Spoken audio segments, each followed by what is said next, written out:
And here we are back in the action now for the 88th Liège-Bastogne-Liège, signing in time in the Place Saint-Lambert in Liège, and that is Alex Zuller signing a rather nice photograph. I'm Phil Liggett with Paul Sherwin.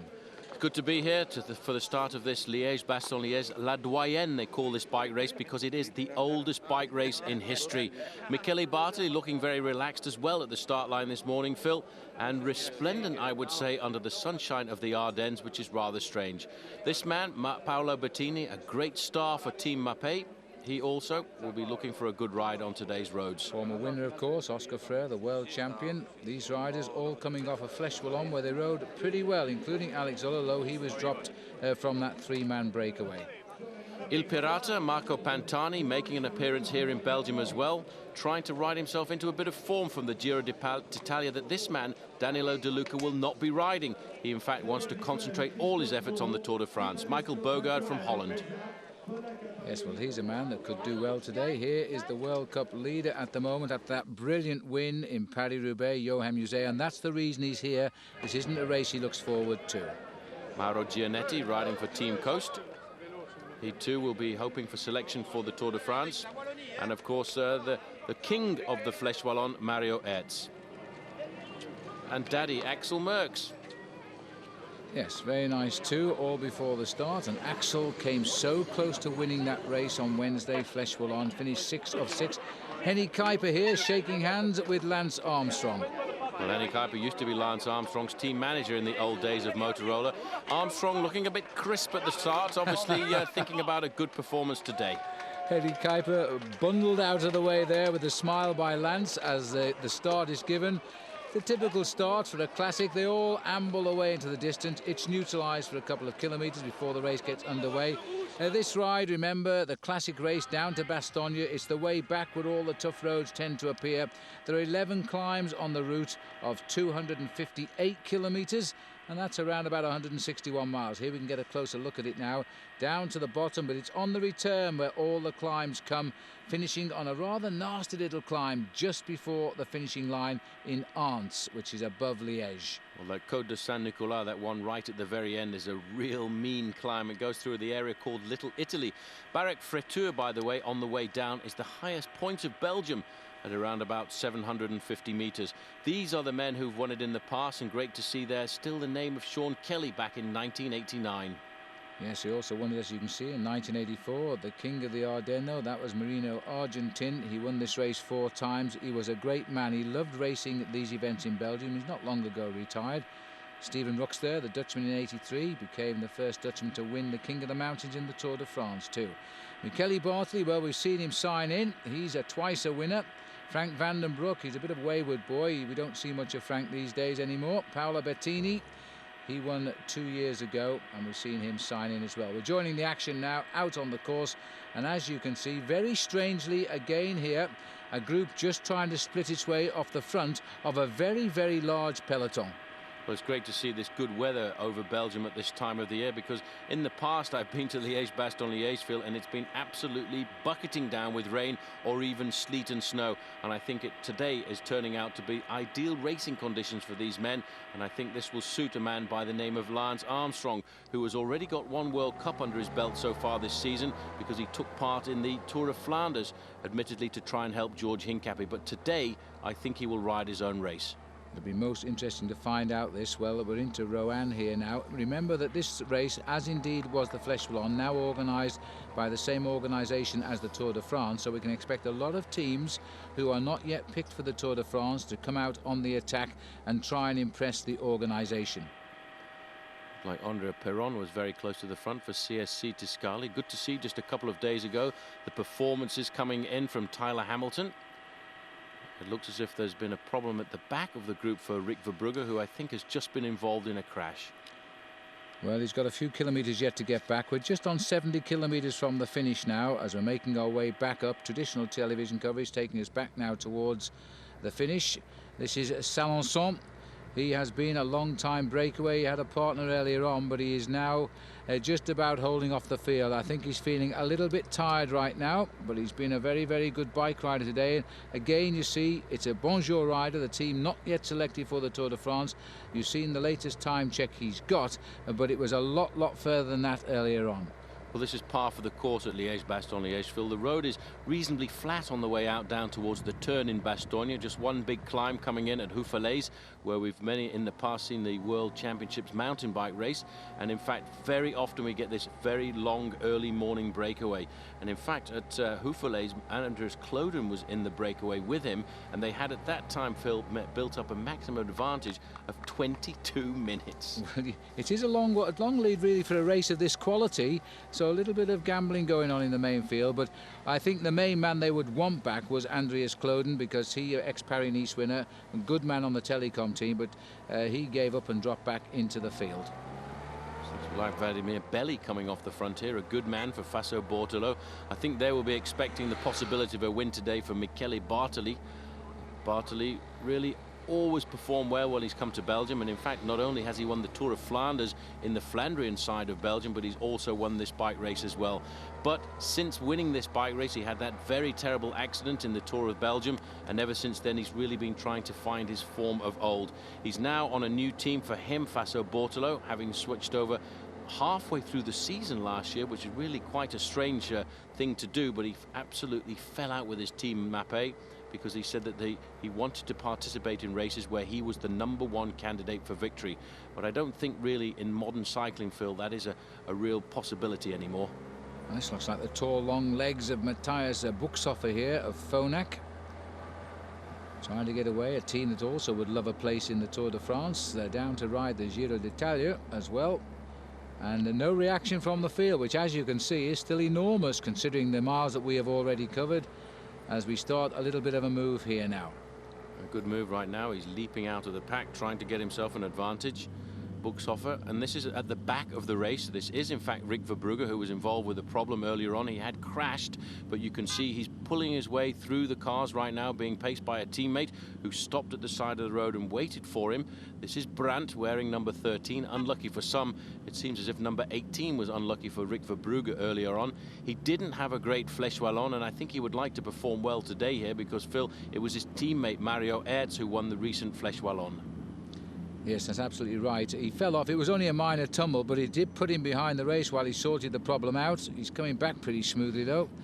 We're on the near the Côte de Rossier here. Buchshofer, remember, started an attack. The bunch are timed just about 6 minutes, 6.5 minutes just now. And a little bit of service wanted here from the field too. Interesting to see he's riding the light speed, an American manufactured bike. There's a lot of teams now, Phil, in the international peloton actually racing on American manufactured machines. We have Klein, Cannondale, Lightspeed, and really quite good to see that. Let's not forget Trek, of course, under the saddle of the most famous of them all, Lance Armstrong, indeed. Well, really has changed, I think, a lot of ways that people do look at the American cycle industry, and it's good to see so many American cycle industries supporting the top end of the sport, the absolute elite. What we're seeing here is riders taking the chance between hills here to go back, pick up some drinks, maybe some food, sort themselves out. There's the race direction coming through. No doubt Jean-Marie Leblanc, the director of the Tour de France, is sat in that car watching everybody. These look like yes they are, Matthias Buchshofer's legs. He's got away, you know, Paul. He's put about 45 seconds to a minute now into that main field behind. This is a good area to try and build up an advantage. We're a little bit too far away for a lone breakaway to succeed, and very often the big leaders of the Tour of the Liege-Bastogne-Liege will in fact just watch themselves before we get to places like Stocker, which is a repetitive series of very steep climbs where the race normally starts to split up. Well, we're in Rouy just now, and the sun is up, and it's a lovely spring day for Liege-Bastogne-Liege. There's nice crowds here. It's not a big population in this part of Belgium anyway, but what crowds are here probably live in the small, beautiful villages which abound here in the Ardennes. It is a great touring cycling zone. There's the field, keeping themselves organised. Once again, and you may remember last year was very similar. We had a large bunch of riders as we go out towards the big challenges on this year's course at Remerchon. That's the village which tucked in beneath the big steep climb of La Redoute. And then after that, of course, we've got the Côte de Saint-Nicolas and the nasty little stab just before the finish, which can so often decide this among the survivors at the front. There are 4 riders from US Postal Service there forming a long column near the head of the main field right now, and you can be absolutely certain The fourth man in that long line will be Lance Armstrong. I think he would dearly love to win one of these World Cup Classics, Phil, over the next couple of weeks. He's tried so hard in the past to win the Amstel Gold Race. He's come up with 2 second places in that event. The amazing thing I think about Armstrong is the fact that nowadays he's completely changed his approach. He started life off as a classics rider. He won the Flèche Wallonne, and since he's had that cancer, he's now come out at specific points during the season to test his body and to test himself to see if he's online to come and win the Tour de France today. And I would think this is one of his first tests, and he would like to really put himself through the wrangles today to try and get himself a victory here. Well, he's still down there in the peloton. We're assured of that. We caught a glimpse there of the champion of Italy as well, Daniele Nardello. We're back at the leader here now, but his lead is reduced to about 6 minutes. And Salençon, who was once 22 minutes ahead, has had a very lonely ride today, but a brave one, because this is a tough course to hold off this quality of a bike race over the types of roads these guys are riding. It is very, very difficult. There's never really a flat road. You're always going up or you're coming down.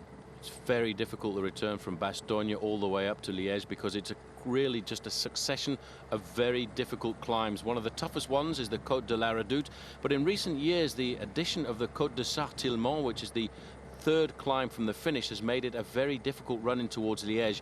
And then a couple of years ago they put in the Côte de Saint-Nicolas, which I think really does break the back of all of these bike riders. It's a tough moment, an ideal launch pad at around about 5 kilometers to go to the finish.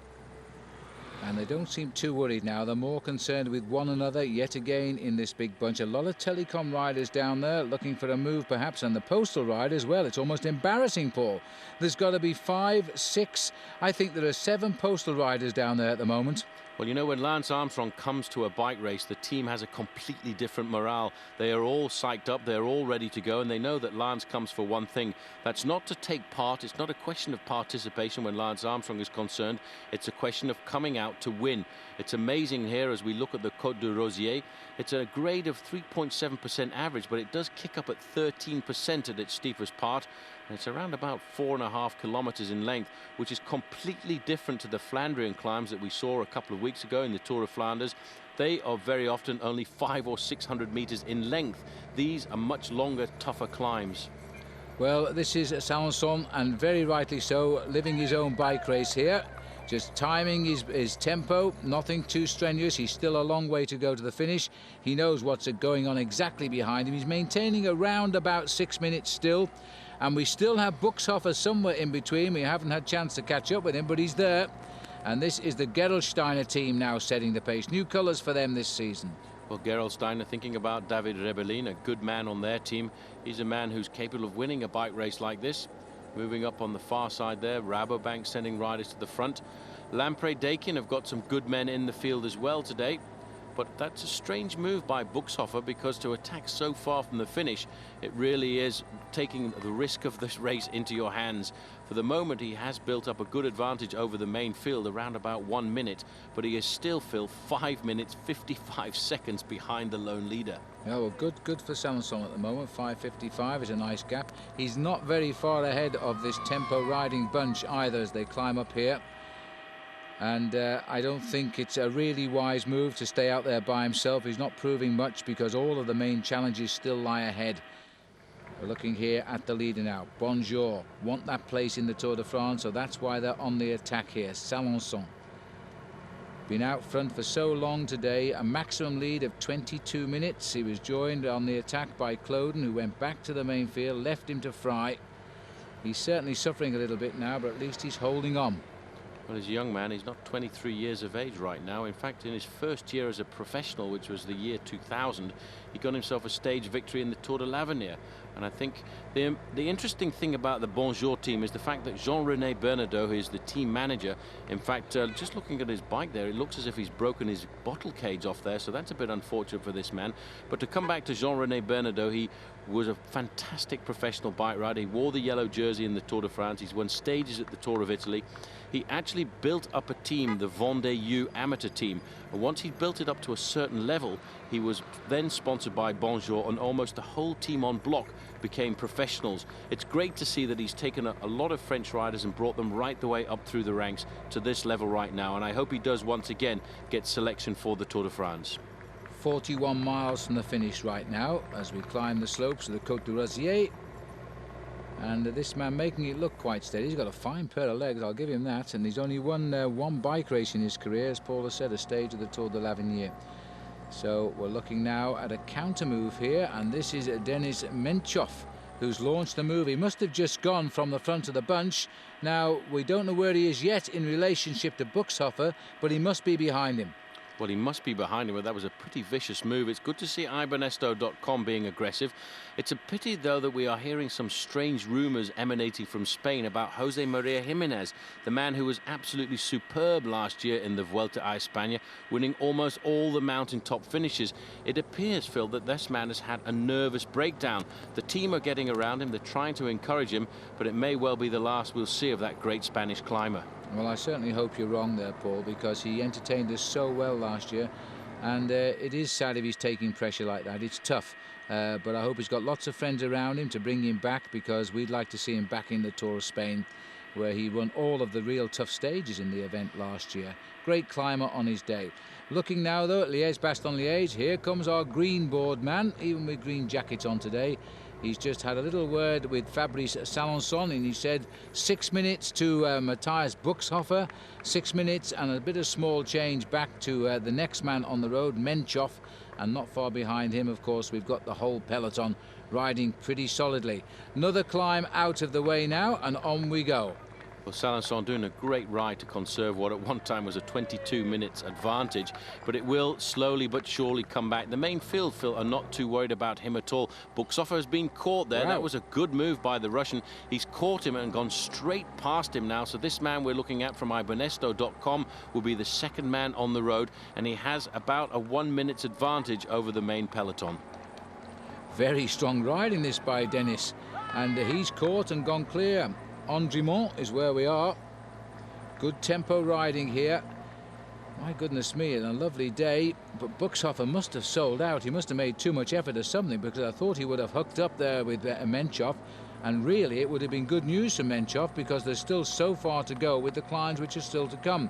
La Redoute itself is a brute. You need a low gear, and as always, there is a huge crowd awaiting the riders when we get there. This is a beautiful part of Belgium to come and visit if the weather is like this. It's also a part of Belgium where you can actually ski during the winter months. Mainly cross-country skiing, but you can see as we look down on the main field right now, Phil, once again in these Ardennes Classics, there is a huge main field still keeping themselves very much together. It has been a fairly hard race in the main field behind, but it's a question of attrition right now. This repetitive nature with 64 kilometers to go, of a load of mountains being thrown one after the other at the main field. Riders are basically just dropping off the back of the peloton. There are no major attacks just now. No, you just hang in there, and if you get weak, you drop off. Menchov, by the way, who's out front, he shot to form last year, right at the end of the season, in the amateur, or what we used to call the amateur Tour de France, the Tour de l'Avenir. He won it last year, and he won it after 2 weeks of racing by a single second.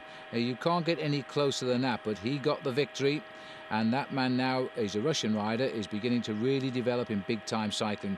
Here he is on the attack in search of the lone leader as we look down at the peloton, and they're far from out of it right now. In fact, if anything, their tempo is steadily getting quicker.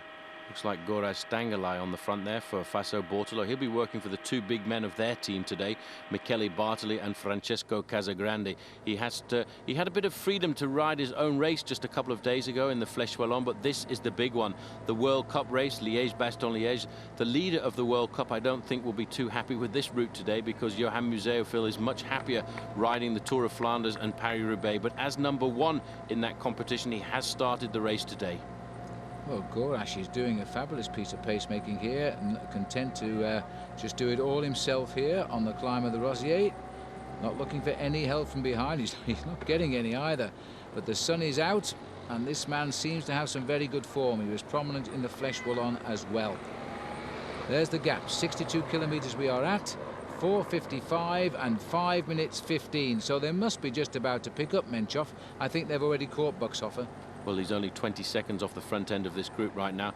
The reason this man Stangelai is riding on the front is just to make sure that they don't allow that group to get too far off the front. They don't want to allow a man like Menchov, who, as you say, they don't really know too well. They know that he's come up with a great win in the Tour de l'Avenir, but they're not sure what he's capable of in a one-day race like this. So give him a couple of minutes and you may well find that you've thrown Liège-Bastogne-Liège out of the window. Little chance to look at the back. The yellow car is neutral service. There's a gap now between vehicles because the red car to the right is a referee and they've got a rider coming off the back of the field. So he'll open up the caravan to stop him getting into the slipstream of those vehicles.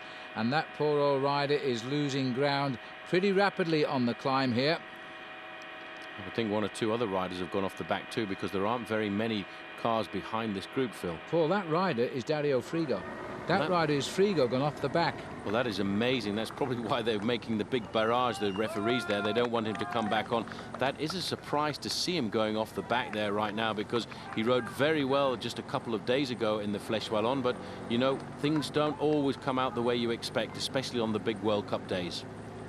Well, you know, it is amazing how the body changes. You never know until you start the bike race just how good or well you are going to feel, even when you're riding on top of magical form.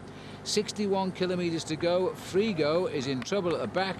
Gorazd Stanley is setting the pace at the front, as he has done ever since this climb started, and he set a very good tempo here. What a strong man, keeping this tempo nicely in charge. We must be almost knocking on the door of the Russian rider from Ibanez. This is the leader, still maintaining a good 5 minutes lead and still looking very, very nice and strong. But it's all hypothetical, I think. He will get caught. It's only a question of where. But think of the publicity he's bringing the team, and also the admiration he hopes of the organisation, so he'll get his team into the Tour de France. Bourg-Goumont is where we are now. Well, the big climb that all these riders will be fearing comes in about 30 kilometers time. That will be the Côte de la Redoute. And then afterwards, there are so many big climbs on the run in towards the finish. Faso Bortolo are doing an incredible job in that main field there behind Phil, and I'm sure they are the team with superior numbers in the group. Casagrande, Bartoli, and of course Vladimir Belli was moving to the front of the group too, so he too may be in with a chance of blowing this race apart. For the moment, Salançon is just hoping he can stay clear till he gets to the Côte de la Redoute, but for him really this is a question of showing off the team's jersey and sponsorship, because he knows almost certainly he's got no chance at all of winning Liège-Bastogne-Liège today, but he will have garnered an awful lot of TV time for the team. And he's not going to give up easily either. Just under 5 minutes his lead now as we come to the last 38 miles of Liège-Bastogne-Liège. All of the major climbs still in front. In fact, they have a tourist routier, one of those cycle touring events which follows exactly the same course, but it starts in Tilf, which isn't too far away from Liège, and then follows the same route. I admit to riding it, but what a lovely day out, Paul. Well, it probably was a lovely day. It was a long day for me too, thank you, yeah. The only problem with you, Phil, is when you ride those things which are supposed to be for fun, you take them much too seriously and try too hard. Well, let me tell you, at the club I started with, when we got to Remerchon, which is where we're still to get to, there was only one of the riders left with me. I was going really good, by the way. And he climbed off and went to his hotel bed, and he got back on and finished 3 hours later. He'd been to bed in the meantime. I'll tell you one thing, this is a very tough part of Belgium to ride in. It really is hard, because although the profile of the race doesn't really show all that much flat, it really is a question of being up and down all of the time. Back-breaking climbs these are. They're unbelievable. The repetitive nature from the Côte de la Redoute to the finish is really what splits the race to pieces. For the moment, though, we are looking down on a very large bunch of riders. Lance Armstrong is still in the group. All of the main favourites are still present, and they still have got to turn a pedal stroke in anger.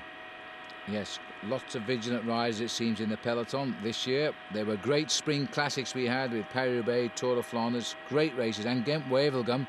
And the way Cipollini bridged the gap there to reach the leaders and win the day, it spoiled a day out for US Postal, but my goodness me, that was a great race. Now we're looking here at the field on the descent away from Rosier, and gaining all of the time here on the leader, but not very quickly. They're letting him come back to them rather than they go forward to catch up. And the next challenge, it will be the Vecche as we start to get up towards the last few climbs of the event. There we are, Côte de la Vecche. Then the La Redoute, the monster. That's just 2 hills up the road now. The Saint-Nicolas and the Côte d'Ance near the end. They also hurt the legs because of their proximity from the finish. These roads are very difficult as well. In fact, they have a very rough surface on them. They're not smooth pavement at all, and it really does tend to ebb into the energy levels of all of these bike riders. You never really seem to be able to roll along at high speed. It's as if those roads have got a break on the surface of them, as if in fact you've got the glue on the outside of the tires. We're now coming up to the last feed at La Glaise. The ravitaillement means feeding station. Salençon down in a time trialing type position right now, just hoping to survive just a little bit longer, but almost certainly he will get caught, I would predict, Phil, before we get to the Côte de la Redoute. Well, the Côte de la Redoute, 52 kilometers to go when we get there. As we see here, Fabrice Salençon, the lone leader, still got a good tempo. Those legs are far from packed in yet. They're still firing nicely as the weather has warmed up to mid-afternoon. And looking here now at this lone trailblazer heading towards the next climb through the feed and on to the Côte de la Vecquet. Well, he's just over a kilometre away from that. Oh, he didn't want one. No, thank you very much. Almost no food today. That was pretty impressive. The Soigneur put the bag up there. This is a very dangerous moment for a lot of the riders, because imagine 20 teams trying to hand up bags to 200 bike riders. It can end up being a certain amount of chaos. The main field's still a very large main field, Phil, and it really is good to see that there are huge pelotons taking part in these Ardennes Classics. I remember taking part in the Liege-Bastogne-Liege that Bernard Hinault won. There were only 13 finishers at the end of that day, and I certainly wasn't one of them. Oh, well, I'm sorry to hear that, Paul, but don't worry. Well, don't worry. Bernard Hinault won that race by 10 minutes, and it was held mainly in snow. It was incredible conditions that day, and that proves just what a hard man Hinault was, and wasn't just a champion on the right days, and he certainly was not that. He was a great bike rider. Anyway, the peloton here have slowly reformed, looking for some more workhorses to come to the front. As Fabrice Salençon, I think we'll find now he's sort of pegging them now, and he'll probably be holding on to all of his gains just for the minute as he starts to move up towards the next climb. More men. There, in fact, is Jean-René Bernadotte, Paul was telling us about. The gap is 4:36. Jean-René will keep him up here as long as possible. He's loading him up. It looks like he's going out for the week. But Jean-René's a great bloke, very good bike rider in his time. He actually basically owned the Midi Libre. He won it 4 years in succession, and he won the great stage of the Giro d'Italia over the Stelvio when he got away with his team leader Bernard Hinault. He was always set up as being the challenger to Hinault, but he never quite fitted into that role. But he was a great competitor, especially in tough conditions, and he always rode well in the races where it was sweltering heat. Well, that was because he comes from the area of Vendée, which is beautiful summer conditions there on the west coast of France. Now, again, a little bit more action started once more. They're just tickling off the front of the group just to see if they can get any reaction from this field right now. The field now are very nervous because they know the next few kilometres with La Redoute are going to be very difficult, and they're not too willing now to set the pace. They know that on the climb of La Redoute, if that's how long he survives, they will see Salençon. They're entering now the feeding station where the other riders passed through, just on 4 minutes now since he went through. A couple of riders moving forward. In fact, somebody taking advantage of the feeding station here to try and leap off the front of the main pack. It's Udo Boltz. Amazing. It is rather amazing to see Udo Boltz jumping off the front. I could see Rubiera on the front for US Postal Service. You see how clever Boltz is there. That man on the far side there is a race referee. He cruised up almost into the slipstream of the race referee just to help him ease off the front of the main pack. A very experienced bike rider, Udo. Finished high in the overall standings in the Tour de France. He finished 9th overall one year, but ever since then, like many of the riders on these top teams, he earns his living working for the top men, and his top man is Jan Ullrich. And Bolt's now seeing, and inspired, I think, by the fact they've given him a little gap, and he's going to keep it going for a while as they come through the feed area. They're organising themselves now. Nice long thin line at the front. A lot of riders unwilling though in that big pack of men. Now this is where you don't want to do anything stupid when you're in the big bunch, because if you lose concentration you're in a big pile up instead. As the soigneurs hand out as many bags as they can get. 1 or 2 riders will take 3 or 4 bags and then drop back and give it to their teammates. That's the object of the game. But on a race like this they don't always take the bags, as we saw with Salençon. 4:32, you see, Paul, they did slow down because he's holding his gains at the moment. Well, he's holding his gains at the moment. The hammer is not really down in the main field, but this is the second feeding station of the day. There are 250 kilometers of racing here, and in a long race like this there will be 2 posts out on the course where you can take on board food and drinks. Salençon, you can see really he's just almost riding at a comfortable pace for himself. He really isn't hammering as he was over the first hour of racing when he punched out 45 kilometers an hour. He's now into the area of Staumont, and not very far away from the next very difficult climb of the Côte de la Vecquée. It's an average grade of 3.7%. It kicks up to 8%, but look at that. Once again, it's 4.7 kilometers of climbing, and these long climbs are certainly going to hurt this man who has been away since the very first part of today's race. Those nicely bronzed legs, though, just keeping a good tempo. Meanwhile, Udo Bolt, who attacked just before the feed, takes his bag on the run here. And he's going to keep that pace going. He's going to try and see if he can inject some life into that peloton. And he started a move. He'll just take out a little bit of the stuff, put it in his back pocket, and then get on with the race. So Udo Bolt of Telecom. And they, at the moment, I would say, going clear of the field. A good time move just before the feed. Looking back down the road there's been absolutely no reaction at all to the move off the front by Bolt. You can see the main field switching across the road there, not chasing him at all. They will give him his freedom for the next few kilometers or so, and I think Bolts will be expecting a small group of riders to come out of the front of the pack on the next climb of the day for the peloton, which is the Côte de la Vecquée. Well, it's all those hands out from the spectators they want the musettes or the little bags, so the riders are throwing them off, of course, but they've got to hope that they get one. Because once they've gone through the feed, it's not a case of littering the countryside. If the spectators don't pick up all the bags, then the race officials do. But they're not left lying in the road. So certainly wouldn't get left lying in the road for very long at all, because they are certainly very prized souvenirs for anybody who goes to watch a professional bike race. And there very often is a huge crowd filled just after the feeding stations, because those people know just exactly how the race unfolds. Yes, they expect all the water bottles, which cost $8 or9 when you buy them in shops, so it's a good, valuable souvenir, especially if it's been thrown off by one of the famous bike riders. It looks at the moment as though they're more preoccupied with the fodder and getting some food into the tums, because Bolts is actually moving away from this group. Well, Bolt has been a professional since 1989. He's a very experienced bike rider. When he did turn pro, he was a real good man in the big stage races and regarded as a future star for Germany. I remember seeing him win a mountaintop stage in the Giro d'Italia, and that was back in '92. That was an awful long time ago. It's amazing that this man is now approaching 36 years of age, a whole host of experience for him, and that's why I think he's been very much counted on by men like Jan Ullrich.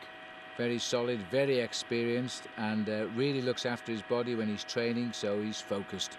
Field regrouping here in Staumont, and that's a good omen for the leader and indeed for the pursuer now, because nobody's chasing down, and it looks as though we may get 2 riders up and running, but they'll need more than that to stay away. The peloton is now reaching the climb of Vecquée. A little bit of a graphic again for us there. It takes us up to 175 meters above sea level. It's about 500 feet. And there's the gaps at 54 kilometers now. The peloton are at 4:27. No news on Bolt, but he's a bit closer to the leader than that. Somebody had a quick problem at the back of the main field there. I think the chain probably slipped off. That very often is the major problem when you turn off a huge highway like that onto these small hills. You change from the large chain ring down to the small one, then to the other end of the cluster, and very often if everything is not adjusted to absolute perfection, the chain drops, and I think that's what happened to that man there. This man is still leading Liège-Bastogne-Liège. His time is slowly but surely coming down, and he's living probably a dream that he will be able to narrate to many of his teammates and supporters when he gets back to the Vendée later on this evening, because he has led Liège-Bastogne-Liège for an awful long time, around about 5 hours now. He's done a fabulous job for the team, but he's near at the top of the Vecquée, and looking at his face there, he was in a little bit of difficulty right now, and I have the feeling that he is beginning to crack. It's sad to say, but it looked to me as though he was starting to look a little bit tired. Stefan Kiergaard in second position there for the US Postal Service. Gorazd Stangelay on the front, still doing a sterling job for the team here. Unbelievable. He is basically riding a personal time trial right now. His job will be done at 30 kilometers to go. Daniele Nardello moving up, the Italian national champion. He's a good possible candidate for today's race as well. A man who over the years has been consistent from the start of the season right the way through to the very end. But if we remember last year in the Tour de France, he had a dramatic crash and we all thought he was going to abandon, but he struggled on, soldiered on and finished the bike race. He certainly did that, and that was a great thing for him because he's a great rider in the Tour de France and always welcome. The field then keeping their tempo, no signs of it thinning out either. Riders at the back just keeping close in there and doing pretty well. As the field at the front under the tempo and escort of Faso Bortolo's Gorazd Stangelay, showing no signs of wanting help from the back. There's the man with the green board telling them the time gap. We've got these two riders in front now, remember, but it's about 4.5 minutes. I can't read the board from here. 4.5 minutes to the leader. And I can't imagine, oh, well, there's probably what the board is saying. 3:52 to the second man on the road and 4:12 to the main field. Bolts is the man in between. Impressive the move there by Gorazd Stangelay on the front, and it's amazing psychology of a man working like that. You shut out the whole of the bike race. This bike race no longer becomes important to Gorazd Stangelay. He knows he has to ride as hard as he can for as long as he can to try and help the team out, and he knows that later on he's going to absolutely explode when the race hits one of these climbs, but that is not what's important. The important thing is to do the team job, and every other race, every now and again, he gets the chance to ride for himself. But today he is dedicated to the top men, Michele Bartoli and Francesco Casagrande. Back with the leader, up through the pine trees here on the Vecche. Lovely area for bike racing. Super road surfaces down in this sector. The dreaded cobblestones of Flanders, not so much in evidence here. As we course down, if you were driving to Luxembourg for this summer's Tour de France, you might well drive through this area on the way to Luxembourg itself. There's the field, still being driven on by a very brave Gorazd Stangelay today. Clearly has the orders from the team to set the pace, and then we'll see what happens later on when we get to La Redoute. Remember that once we're over the top of the Vecche, we're heading down towards the town of Remuchon, over the streets, and it is cobbled down there, by the way, before they turn onto the climb of La Redoute. It's 15 kilometers from the top of this climb to the bottom of the Côte de la Redoute, and there is an absolutely huge crowd waiting for these bike riders to appear. You can see that huge peloton we had a little earlier has been reduced in numbers, and that really is all to do with elimination from the rear. It's all to do with the repetitive nature of this bike race. It is so very difficult riding through these Ardennes, and it makes you wonder how those guys in the Second World War actually survived in the Battle of the Bulge, because they lived in the Ardennes for months in the winter months, and it must have been absolutely horrendous. Well, he's just cramming the food down right now. I think he's actually feeling rather sick. He's been out so long, I think his legs have gone, and now he's feeling he might hit the wall. He's just getting as much food down as possible. Well, that'll take about 15 or 20 minutes before it works, and then I think by then he might well be caught. He is getting tired very quickly, Fabrice Salençon. A counter-attack coming from Crédit Agricole here on the counter move. It could be Christophe Moreau, is it? As they start to get clear. No, it's not. Now, it's a good move, though, and that's Daniele Nardello is trying to come across as well. Tacconi Sport also going away. Like Michele Bartoli as well, being in very close attendance on the wheel of Daniele Nardello. These guys have in fact got themselves a small advantage over the main field right now, but you can see it's still a very large group behind. And a counter-attack on the move. Now they're getting a bit agitated now as they come up towards the top of here, the Vecche. And it's a good time to start pushing the pace on a bit, because you've got easier road for a little while. Lamprey also trying. I thought, just trying to get a picture there of the big rider here as he tries to break away. Looks like Cordol, who's leapt off the front here. Big, huge bike rider wearing number 53 for Lamprey. A good move by him. Not normally a rider we expect to be given his freedom in these bike races. He's very much a rider who has to work for the team. Another move coming across here from Mappé. Well, it looks to me, Paul, as though it might be Stefano Garzelli, is it? I think it is. Well, they're saying it is too. Just an awkward angle with his crash helmet there. I didn't really recognise him, but it just seemed a good move. And Garzelli it is, who's come up to the leader.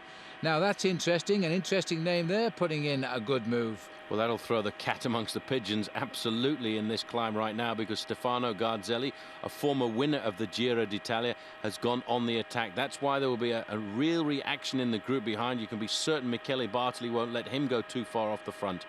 Getting a look down the long line right now as we get closer to the Côte de la Redoute. These guys are taking these attacks much more seriously now, Phil, because the race is going to slowly but surely start to splinter. The numbers will be reduced. Codol there in second position, and in fact very rapidly indeed they've picked up Udo Bolts as if he was standing still. He was only 15 seconds ahead of the peloton at that time, so they've gone across the gap very quickly. But look at this, Garzelli now doesn't want to know. He's doing all the work himself. This is the top of the Vecchie, so he is now the second rider. I thought I saw a rider there just ahead, and I don't think it can be surely Fabrice Salançon. But you know, Paul, I really think that man was going into a terrible hit-the-wall situation. We're going to find out pretty soon anyway, because these boys are flying now. Well, they're flying. They're looking over the shoulders. You can see in second position there, Garzelli wants to see what sort of damage was done on that climb. One or two riders starting to move across now, and if we've got a group here of 10 or 12, this could be very important. Garzelli's very urgent at the front, looking over his shoulder to see if there are any teammates in the group right now. There are 15 kilometers now, Phil, from the summit of this climb to the bottom of the Côte de la Redoute. That's going to take these men around about half an hour of racing. Well, there are 12 riders getting themselves together here now. And I'm just wondering if that is Salançon. I don't think it can be. No, it must be another rider just ahead, but they've brought him back, whoever he was, because this indeed is Salançon. He's still clear of the field and getting on with the job of staying clear as long as he possibly can. Road slightly easier now because he's climbed to the high spot for the moment, gradually downhill towards Remerchon, and then it'll all start again. Lot of riders here in the breakaway as well. We've got one Seiko rider and a Lotto man coming through at the moment. And Paolo Bettini there, he's moved into this groove now. In fact, they have got daylight between themselves and the rest of the main peloton. Salançon seems to have recovered from that food that he got down his throat just a few moments ago, but you can see the pain and anguish on this man's face here as he tries to keep in front of the main field. It's very difficult to do psychologically because he knows at any time he's going to get caught. Well, there's the composition coming for you now. Serge Baguet was the Lotto rider, certainly, and Bolts has a teammate now in Kessler. He's come up. Ivan Basso is here, and Christophe Moreau has got across. Menchov, Celestino, and Specialetti. Specialetti had a very good Flèche Wallonne, and he's the Seiko rider here, just in front of the camera in red. Ivan Basso at the back there, just shaking his legs, trying to get a little bit of the lactic acid out, because that was a fairly savage attack coming from Stefano Garzelli. They're dropping off the summit of that climb now, the Vecchie. There is the main field. The gap to the lone leader has come down pretty dramatically now. He just has over 2 minutes lead over the chasers, who are around about 10 riders strong. Denier, that puts us just 50 kilometers from the finish, as the field know now that they're not very far for the start of the La Redoute climb as we head out there, because once we're over the top of La Redoute, we'll have 35 kilometers to run down to the finish. Well, I should probably say up to the finish. Well, up and down to the finish if you want to be totally correct, because there are 3 very difficult climbs in the last 15 kilometers of this bike race right now. The main field there, Phil, although they're spread right across the road, are going pretty fast for the moment. They're averaging around about 47 kilometers an hour at this stage, but it will slow down as we get that little bit closer to the finish with that repetition of climbs. All of the time now, the gap to Salançon, the lone leader, is coming back. 1:58 right now. Slowly but surely, the main field are pulling this all back together for what is about to be a very big showdown, I would say, on the slopes of the Côte de la Redoute. Around about 14 kilometers to that climb right now, and that's when I think we will see the pace being lifted in that group behind. Well, there's no way I can see him surviving to the climb now, because they're coming up too fast. Now they've got a workmanlike group away here with some extremely good riders in there. Lampre have got 2 good men in Codol and Garate. 1:58 to that group, 2 minutes 20, so they're 22 seconds to the good now, that chasing group. Hardly a race-winning break, is it? Because the peloton are still flying. And I have to say, Paul, if you look at that lineup, despite the fact all of US Postal seem to be near the front, they haven't put a man in this breakaway. It's a bit surprising that Armstrong wasn't attentive enough to see that move, but he's probably basing his tactics today on the Côte de la Redoute and the Côte de Sartillemont, which comes in a little bit closer towards the end. I think normally with a large group like this, we would have all expected to charge down into Remouchon together and then have the race be split apart on the Côte de la Redoute. That could be what Armstrong is gambling on for the moment, but he does still have an awful lot of teammates in the group to help him, and they could come to the front right now, organise the chase and pull the whole race back together. This group, I think, is a little bit too large to succeed right now because there are starting to be an awful lot of passengers on the back, and Menchov there wearing 158, he's not too keen to work in the group. Well, he gave a lot of effort earlier on, and the other team significantly not here with anybody is Domo Farm Frites. They haven't put a man up here either. They, of course, have the World Cup leader on their team, Johan Museu, but I can tell you Museu is not firing well. He is actually struggling and is in all sorts of trouble today, but at least he came and flew the flag for the World Cup jersey. Well, he's a great bike rider, and the way he won Paris-Roubaix a couple of weeks ago was absolutely magnificent. He is such an incredible man, and he absolutely dominated that bike race, charging out of the pack with 40 kilometers to go at 36 years of age. Hard to believe that he could survive, but he certainly did. He stamped his authority on the race, and it was an unbelievably emphatic win, and it was a great one to witness. Well, passing a woodyard, somebody's kitchen furniture in the making here. This is a famous area for the softwood with the pine forest around. As we now continue at quite a pace here, and there is some consternation down there. I wish we could get down and show you, but our cameras now seem to be all committed. Gerolsteiner with nobody in the break are working very hard. US Postal in those light blue jerseys, they're also there, and Domo are the other team. So the teams that didn't place the men are now all showing the pace. That break isn't going to work. I think they will pull it back right now. Obviously, one or two riders interspersed from Domo, US Postal and Rabobank as well, sending a man to the front here. So they will organise the chase, because I think everybody has based their tactics today on the Côte de la Redoute. These are the chasers, and it's good to see that, in fact, there's a little Spanish climber in here from the Lampre squad, Juan Manuel Garate. He has done exceptionally well to get in here. Lampre with two riders in this group, Massimo Codol being the other one, the huge big domestique for their squad. 28 seconds between the two big bunches, and a minute 20 for the first bunch to contact the leader now, Fabrice Salençon. It's not going to be long as we course down towards Remouchon. A lovely little village. We'll descend into Remouchon, cross its main road, and then go out up the other side, right on the slopes of La Redoute.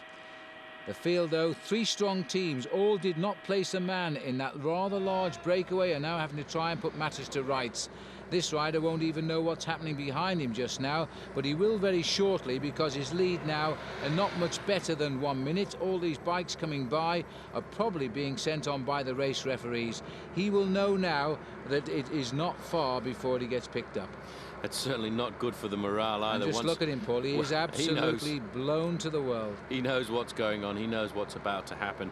And once the cars start to fly by, then Jean-René Bernadotte will come up alongside There and he is. give him a last bottle, encourage him a little bit longer, and say, keep going. At the end of the day, all that counts is a little bit of TV time, and we will have paid our contract to the sponsor. But he knows very shortly that this main field will be boring down upon him. But will they have enough energy and enough organisation to catch that group in between? I think the answer to that is yes. I think they will catch that group before we go to the bottom of the Côte de la Redoute. Well, that's what they'll want to do. They don't want to get involved in a showdown on the climb itself. They want to use their effort there to get away on the climb. And so Gerolsteiner driving on here with help from Domo. Little bit of help from Rabobank, because they've got one man up there in Geert Verheyen, but he's not the best man on the team. So they might want to just bring it back into reach as well. And US Postal, of course, have got nobody up there, and they would like to see somebody up there, I'm sure. I think they know exactly what they wanted to do today. They came here to look after Lance Armstrong. Armstrong, I think, has high hopes to win either this race or the race next week, the Amstel Gold. It's a race where he's performed well in the past, finishing twice second. He's finished second in this race back in 1996 when he won the Ardennes weekend. He was caught out on that occasion by a very crafty man from Switzerland by the name of Pascal Richard. He's given the order to his men there, Phil. You can see the blue jerseys of US Postal at the front end of the pack. And when Lance Armstrong says go to the front and ride, it means because he wants to attack. Then he's feeling good. That's also what it means, of course. He's done well in Liège-Bastogne in the past, as we know, on a couple of occasions. And now he's got a chance again at a possible win if he can catch up with these boys who have now put their backs into it. I'll just give you quickly their names here. Serge Baguet, Paolo Bettini, Stefano Garzelli, Massimo Codol, Gert Verheyen, Juan Manuel Garate, Udo Boltz, who started it really, Andreas Klurden, who was in the break originally, don't forget, with the man up front and came back wisely perhaps, Yvon Basso, Christophe Moreau is Crédit Agricole, there's Paolo Bettini looking around, Denis Menchov, Mirko Celestino and Alessandro Specialetti. That's the breakaway. And there is Serge Baguet flashing through. Christophe Moreau taking a look at us. Little gritting of the teeth there by, I think that was Paolo Bettini. And might have, and looking at the two telecom riders there as well. Two Lamprey riders completing the lineup. This is Menchov, Gert Verheyen, Stefano Garzelli. He's the last man at the moment, but not for long. But you know, Paul, they're not getting away. We're talking in 20-25 seconds on the main field. Well, the fact is there are three very strong teams at the back chasing these men down at the moment, and we are going downhill. We are charging down into Remouchon, and everybody, I think, in that group there right now knows we have to have a showdown on the Côte de la Redoute. It's a very difficult climb, and it's a climb where normally we see this race absolutely blow apart. I have seen groups this big coming down into the Côte de la Redoute in the past, and I think that is exactly what men like Lance Armstrong want right now. It's coming down together, but it looks as if it might all regroup actually in the streets of Remouchon right now, because the lone leader Salançon has just 30 seconds advantage over the chasers and a further 40 seconds back to this main field, who are absolutely flying down this descent. Yes, the bravery of the breakaway or the stupidity, whichever way you look at it, but either way he's grabbed his television time. He's shown the flag now for a number of hours. His 22-minute lead is now just 30 seconds. This is the main field, just a few seconds behind that chase group. Here's the leader. Take a good look, because if he looks over his shoulder now, he is going to see that breakaway almost on him now. And it won't matter to him, because he's done his job well today. Those legs are pedaling by themselves right now. He's got no feeling in them. They'll feel as though they're floating. They'll be tingling on the outside of the muscles. It has been a good effort, but as he approaches La Redoute, oh, he's taken a second look at the board, and that was enough for him. His face tells the story. The cars are now going by. He knows it's over, because there's nobody between him, and he's looking for where they are. Well, they're not very far behind, Paul. 2.5 kilometers now to the bottom of the Côte de la Redoute. That blue car there, by the way, is the public relations car of the Society Tour de France, and the man who drives that is none other than Bernard Hinault, the 5-time winner of the Tour de France. Any moment now, it's all going to come back together for Salançon, and if I was him, I'd be a lot happier, I think, now with the state of mind that he must be in, getting caught before the bottom of that climb. Well, there you can see now 22 seconds and 38 seconds spread from this group to the chase bunch itself. In the distance there, he's actually just his second gone around the corner, the leader, and we'll probably see him when we come round this time. Serge Baguet having a little breather at the back for Lotto, and he's coming on to good form, and he's told us so, and he's got himself into a group working well. This is Sounier, and looking over the back now, over the top here, we're looking at the main field. Rabobank also very interested. This is like the charge of the Light Brigade now as they head down to Remouchon. They want a good sight line at the climb of La Redoute, because it's a very narrow climb, especially towards the summit, usually made even narrower by the thousands of people who are waiting up there.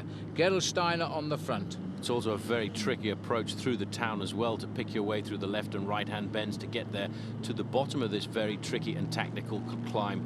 There in about 5th or 6th position, you see the tall, lanky figure of Axel Merckx. He too now setting himself up for what he knows is going to be a very strategic climb this year of the Côte de la Redoute. Armstrong close to the front as well. These guys are hammering down here. We're touching speeds, Phil, right now of around about 40 miles an hour on this descent. Yeah, easily. These look like the side streets of Remouchon now for the leaders. Indeed we are. This is actually about to hit a little stretch of cobble roads here, lightening the load for the climb. Can't blame him for that, Gert Verheyen. As far as I know, we haven't caught the leader, and we're probably going to catch him right on the first slope of the climb.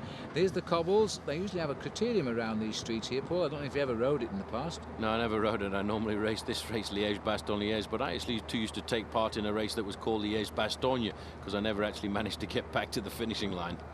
Well, there he is. You might see him just before we start the climb. Gert Verheyen just flexing those muscles now, knowing what's around the corner, quite literally.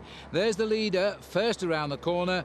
22 minutes have evaporated as the riders now line up for the climb of Remesholm, climb of La Redoute rather, out of Remesholm. Almost in the same street are the main field. That's quite remarkable, Phil. That young man has been at the front of this bike race for 137 miles, and I'm sure when he went out on the attack this morning, he never expected that to happen. The small group is still off the front end of the main field, and I think they may well all come together on the very slopes of the Côte de la Redoute. Well, the thing about this climb is there's never any mercy, of course, shown by the field in a World Cup Classic, but once they get onto this climb, surely we are going to see the strongmen try to launch an attack and break up the size of this bunch. You remember, Paul, this again, just like last year, there's an awful lot of riders coming to a climb as steep as La Redoute. Well, this is what La Redoute looks like. It's 2.4 kilometers in length, 19% at its steepest part, and that's right at the very summit, even though the average grade is only just over 7%. There is the main field right now, charging through the streets. This is the leading group, and there is the man that led this bike race for an awful long time, sticking himself on the back, but I don't think he's going to be there, Phil, when we get to the summit of this climb. No way. That man is now just going on automatic pilot at Salençon. He'll be tailed off once this hill bites, and it's just about now where they start, and then it kicks up as they leave this sort of wideish road. They turn a little bit to the left. There's an attack being launched on the far side there, and now this is what we expected. Attacks from the minute this climb has begun, and I think if they're going to break up this lead group, they've got to start working hard right at the bottom of this climb. Well, 24 seconds at the start of the climb was the gap between the front half of the main field and the main field who we're looking at right now. Well, this was a very good move coming out of the gap by, this looks like Guido Trentin from Cofidis, who's attacked right here. But looking down there, you can see the main field all over the road. Well, Salençon tailed off that leading group already. He's going back to the peloton now. A big effort here now. This is a huge crowd here on this classic. Remember, we're in the Belgian Ardennes, and a massive crowd here enjoying the spectacle. Udo Bolts, this man who's nearing the end of his career, again forcing his way into the picture. Well, Udo Bolts is a great bike rider. He's struggling just a little bit here. That's because of the gradient of this climb here, the Côte de la Redoute. It gets steeper as you get nearer to the summit. It really is quite a nasty climb. I'm surprised to see that the main field have allowed these men their advantage. This looks like Garzelli on the front. Right on his wheel there's Paolo Bettini. These really are the strong men of Team Mapei, looking to try and get themselves off the front end of this group. They would like at the summit, Phil, as we go past 1 kilometre to go, to maybe have a group of 5 or 6 riders together. Well, I'm always amazed just how quickly these riders climb the slopes of La Redoute. Garzelli has a rhythm going here. Remember, this so far this year has been the year of the Italians in the classic races. They've got extreme confidence now, and Garzelli here, this is a serious effort to try and just rip this field apart. But again, if you look behind, they are all sitting there watching and waiting. I don't think he's causing the damage. Well, he hasn't split the group just for the moment. Paolo Bettini will be very happy. Bettini's won this bike race in the past, Phil, and right now he's just sitting there letting his teammates set the tempo at the front. Bettini in about 5th or 6th position there looks very comfortable indeed. The main field with Lance Armstrong is currently around about 25 seconds behind. It looks like we've got here Ivan Basso as well in this front group. A nice little steady working group. Bettini nearest camera at the back. On his shoulder there is Udo Bolts, who's got across to the gap. They've got themselves a rhythm, but they're going to have to push the odds up here to get away. Once we're over the top, and it does drag on a little bit, this climb, once you go through the top, then we swing away to the right and we start to head down towards the next small climb. Garzelli looks very comfortable on the front there, ticking out the pace nice and easily in a good climbing position. Somebody's trying to get across the gap. They've gone over the steepest part now. We're starting to level out. Gives us a chance to look back, and there's the main field. All of them still very much together. This is a very large group in with what is the possibility of the whole of this bike race coming together. Now, Lance Armstrong should be very close to the front of that group, because I think today Armstrong wants to win this bike race. Well, it will be no stranger if he does to Liege, Bastogne, Liege. They're hesitating here. They're waiting now for somebody to make a move. We'll go back to the front. Garzelli refuses to come off the front here. Bettini dancing on the left of his picture. We're heading up towards the summit now. It's an awful long way. They will now have a very hard part of this climb. Although it steeps up to 19% at one stage, it's really the kilometre after the summit of the King of the Mountains that I've always found very difficult about this climb. As we go back to Udo Bolt, he's being tailed off right now. He really is just trying to stay in contention, and Trentin there doing himself a very good ride, getting halfway across the gap. Well, it looks to me then that the Seiko rider there is Specialetti, and he's still up there, I think. This is the peloton. You see, even if you look at the back of the peloton there's riders losing just a matter of meters as they're coming up towards the summit. And once they get over the top and they get into the fast roads and a slight descent again, I think this could all come back together again. Here we are now, moving up to 5-6 riders here, out in the front of the race. They're over the top first. We go on. That might be a split we're looking at there, as we now look for the leaders of the race. And there they are, 4 of them down there. And I think we can still go further forward than that. Well, this race really is starting to explode, but the gaps are not really appearing for the moment. This, in fact, is a counter-attack trying to come off the front of the main field right now. I didn't catch a glimpse of Lance Armstrong at all in that group, Phil. This looks like Dave Brylan's, and in that group with him is David Rebellin. You can see in the white and blue jersey of Gerolsteiner. There's a couple of Cofidis riders also got themselves tagged into this one. This is the most interesting move. Here's Michael Bogert now, also a classic man. His big day ahead, of course. He is a man for the Amstel Gold. Maybe a big test for him, this, to see how the form is coming along. Well, they've managed to split the race up into groups, but there's nothing significant in the time gaps. This is the leading group right now, coming across one of the riders from Lampre here, and this very much is at the moment, the critical moment, I would feel, Phil, for the whole of this race, because they are starting to form a pretty serious group at the front. The next climb of the day, the next serious climb of the day will be the Côte de Sartillemont. I would think that is Massimo Codol who's trying to get himself across the gap there right now, and that will give us a 7-man leading group. So a shape is taking at last. Yes, he looks like the style of Codol. Not a big winner, but he's showing very good form at the moment. So Codol, what have we got? 3, 6, this will be 7 leaders now. They've gone over that little false flat at the top. There's the full lineup for you. It is Codol, Garzelli, Bettini, Matthias Kessler of Telecom, Ivan Basso, Celestino, and Specialetti is the guy from Seiko down there as well. A nice little working group here. Bettini, of course, would be seen as a real favourite, a past winner of this race. Well, he certainly would, and he's also got the advantage of having a very good teammate in the group with him as well, Phil, Stefano Garzelli. Garzelli may well be nurturing thoughts of a win himself here when he gets to the finish. Seiko too are in a very good situation there with 2 riders, and it's nice to see Matthias Kessler, the Telecom rider, getting in there. He's a rider I think we'll see a lot more of in the future. Celestino and Specialetti are the 2 riders in the red jerseys of Seiko. They're all a little bit worried right now, though, Phil, because you see them looking over their shoulders. They're trying to see how far back the main field is at the moment. At the bottom of the Côte de la Redoute, the main field was 24 seconds behind, but there is a lot of discussion going on in there now, right now, and I think what they're trying to do is encourage all of the riders in this group to work together to try and build up an advantage over the main field. Well, it's the obvious thing to do right now, because nothing has consolidated itself here. 2 Seiko and 2 Mappe riders together in this breakaway may not all well for a consistent, solid move. As you can see, the doors being left open there because the riders are not working well together. There's another climb coming up quite shortly, Phil. That's the Côte de Sprimont. It's not really that much of a climb, although it's a long drag of around about 1.5 kilometers on the main road. 18 kilometers is the distance from here to the Côte de Sartillemont, and that is where in the past we've seen the real winning breakaway start to form, and that is what I think these riders would like to try and get to. You can see there's a second group at the moment, just 13 seconds behind these riders, so I've got a feeling on the big main road towards Liège right now that we could see a general regrouping of the whole of the main field of Liège-Bastogne-Liège. Now that would be rather a surprise. Well, there won't be a bunch sprint, I can assure you of that, because the little climb up to the finish will spoil the rhythm of most of them, but the others are being very tenacious. These are the 7 leaders. The next challenge of the day will be, as Paul has said, the Côte de Sprimont.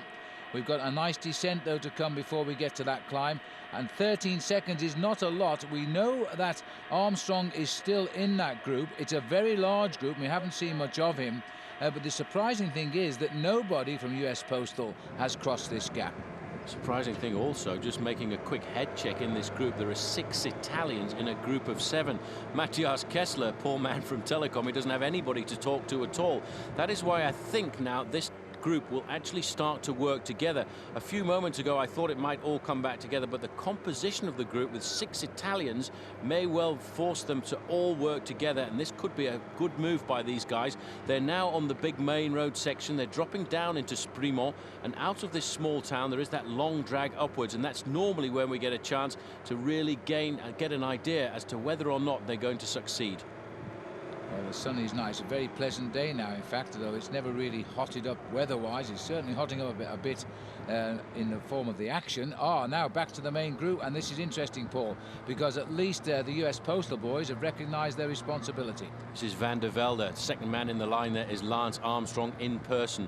This is a very large group that we can see right there, Phil, and in fact Armstrong looking very confident. He's got Georgie Hincapie up there as well. So US Postal Service now have decided they want to pull it all back together, and if Armstrong is able to catch that leading group of 7, I'm absolutely certain that he's going to launch a vicious attack on the next climb of the day, the Côte de Sartillemont. But look at that time gap. 12 seconds we are being given as the official time gap, but I cannot believe that that's what it is. In fact, it's 12 seconds to this second group, so the group of Lance Armstrong must still be around 24 seconds behind. Well, this looks like then the splits are trying to put themselves together. 9 riders here in this second group. You saw we just got 19 miles from the finish, putting themselves back together. This is the composition of this group. This is a good group. Serge Bagay's got some form. Brylance has been around. Kivalev, third in last year's Tour de France. Juan Manuel Garate there from Lampre. Bogart, Verheyen, Vinokurov. He's another good boy in the action. Christophe Moreau searching for the long-term form, because he's now, we credit Agricole, and will look up to try and do a great ride again in the upcoming Tour de France. So there's some good men firing now as we approach the climb of the Côte de Sprimont. 6.2%. It doesn't climb up very high, about 300 feet or so, and but it's a short, stabby one. Back with the actual leading group and checking out the progress of this chase behind is Paolo Bettini. 9 riders now, and they're about 9 seconds back. Bettini looking very good at the back of the group there, but obviously not super confident right now. That's why he's looking over his shoulders. This is one of the small sleeping policemen which seems to be abounding throughout Europe now, and making it very difficult for these men to race out on the open road. Codol there in the blue and pink jersey of Lampre, a huge bike rider, very, very strong, and on a day like today he's been given the freedom to ride for himself. On the front of the group in the white jersey, Ivan Basso looks very confident right now. He's a bit isolated because he doesn't have a teammate in this group. For the moment, it's Seiko 2, Mape 2, so that is really rather good for those 2 teams. Well, the fact that all the motorbikes are being pushed away from the race here as we go back. Now here comes a counter-attack again, and it looks like a Rabobank rider's gone, followed and tailed by a rider with the style of Vinokurov. Well, that looks like Michael Bogert, and there has been a regrouping. Armstrong has pulled himself back up to that second group on the road. I caught a quick glimpse of the US Postal Service team jerseys there. This is now a very large group, you can see, Phil, and there is still another large group off the back trying to make it up to here. Just look at the back here, Paul. Gone are the team cars. There must have been about 10 motorcycles there, all wanting to get past the race to do their daily jobs of photographing and reporting, all trapped here. Now, meanwhile, at the front here, Bettini is waiting, and for no one. He's realised they're coming back. You can see them on that shot coming back. Bettini has gone again. This will hurt somebody. Oh, that's a good move. You can see the power right now. He was looking over his shoulder all of the time to see what the position was of that group coming back to him. And just at the point when it came back together, he's launched this very vicious attack off the front of the group that he was with. Stefano Garzelli, his teammate, is in that group, but look at this. This is an awful long way to go to the finishing line. He's around about 30 kilometers from Anse right now, and he still has 2 very big climbs to go. The Côte de Sartillemont, and the one which I think is the most decisive, the Côte de Saint-Nicolas, which comes at just 5 kilometers to go to the finish. Here's the attack once again. Just look at this. He sensed that the race was coming back together, and he thought, no, let's keep the pressure on. So without a word to his teammate there, Stefano Garzelli, he's launched the attack. But I think he's paying for it. He's sort of sat down. He's just holding his rhythm at the front now. If we look back here to the riders, they are still trying to break this race up at the front. It's actually been pretty hard since they came through at Remouchon. But hats off to the tenaciousness of these riders because they are not breaking up. That's Dave Brylance trying to shut down the gap again. But at this time, we've got a US postal rider in the picture. That was David Rebellin trying to force himself off the front there right now. You can see as well the Telecom riders being very attentive. They're also looking for a small split. We have got a small split just moving off the front right here, and there is a US postal rider.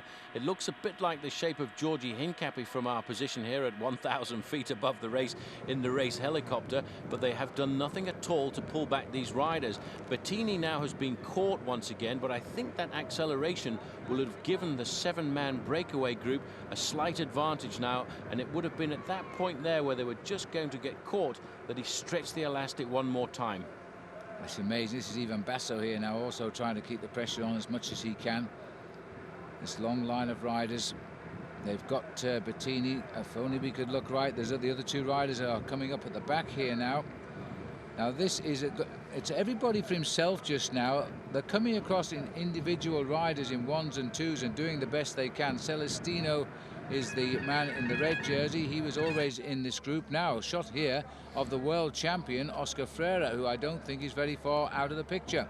If we could just have a look around and see where we are. Well, he won't do anything at all to try and chase down that leading group, because he rides for Mapei as well, and he will be happy with the situation of having 2 teammates in a leading group of 7. So for the moment, that is ideal. Bit surprising there to see the man from Lotto, Peter van Petegem, up here so close to the front in Liege-Bastogne-Liège. He's not normally very comfortable on these big, tough climbs, but I think today Peter van Petegem showing the very good form that he had in Paris-Roubaix and Tour of Flanders. Well, good for him. He's conquered the major climbs. He's still got a couple to go, though. But he's in a very good position if he could get home with a sprint like he possesses, and he probably knows that only too well. Number 98 attacking there is Nicky Sorensen of the CSC team. That's Tyler Hamilton's squad. We haven't seen too much of Tyler. He's certainly in the race today.